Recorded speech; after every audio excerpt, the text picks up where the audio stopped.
New Delhi, the Suisse Secrets data reveals that 15 intelligence figures from around the world, or their close family members, have held accounts at the Zurich-based global investment bank Credit Suisse. The accounts, many of which had very large balances, raised due diligence questions for the bank. Those who held accounts include spy chiefs and their relatives from Jordan, Yemen, Iraq, Egypt, and Pakistan. Some have been accused of financial crimes, torture, or both, the Organized Crime and Corruption Reporting Project (OCRP) said in a report. During the War on Terror, international strategy relied on intelligence officials from regimes accused of corruption and torture. Several of these spies and their families held large sums at Credit Suisse.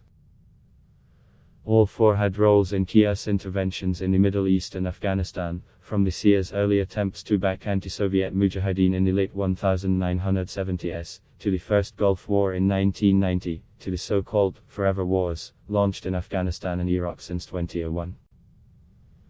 Most of the 15 were top-tier spy chiefs in their country. The data also held a number of other spies that OCRP has chosen not to name, because their identities could not be verified beyond absolute doubt.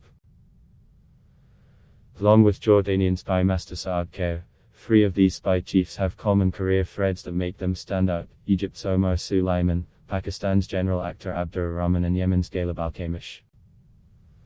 All 4 ran state intelligence agencies where they controlled large black budgets that were above parliamentary and executive scrutiny. These figures or their family members also held personal accounts at Credit Suisse worth large sums of money, without obvious sources of personal income that could explain the wealth. 3 of the figures, Kamish, Suleiman and Khair, were in charge of agencies that were well known for being involved in torture. At least 8 of their family members also had Credit Suisse accounts. In the late 1970s, the US backed 7 different factions of Islamist fighters called the Mujahideen who were battling Russia's presence in Afghanistan. Saudi Arabia matched US funding to the jihadists dollar for dollar, often sending the money to the CIA's Swiss bank account. The end recipient in the process was Pakistan's Inter-Services Intelligence Group (ISI), led by Akhtar. By the mid-1980s, Akhtar was adept at getting CIA cash into the hands of Afghan jihadis. It was around this time that Credit Suisse accounts were opened in the names of his 3 sons. As Mohammed Yusuf, a colleague of Akhtar's at the ISI who later penned a book about the time, wrote, the combined US and Saudi funds, running into several $100 million a year, were transferred by the CIA to special accounts in Pakistan under the control of ISI. Both Yusuf and Steve Cole, author of the Pulitzer Prize-winning 2005 book The Host Wars, claim Akhtar was the man who decided where this cash went next. To train the Mujahideen in sophisticated weaponry, the CIA trusted him with millions. By 1984, the CIA's Afghanistan budget alone was some $200 million. Oversight was chronically lax, and Akhtar's role has long been questioned.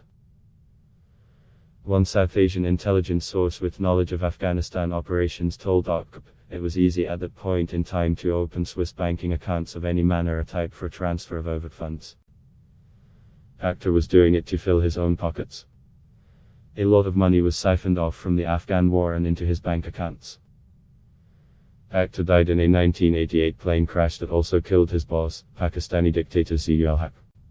Adblock test. Why?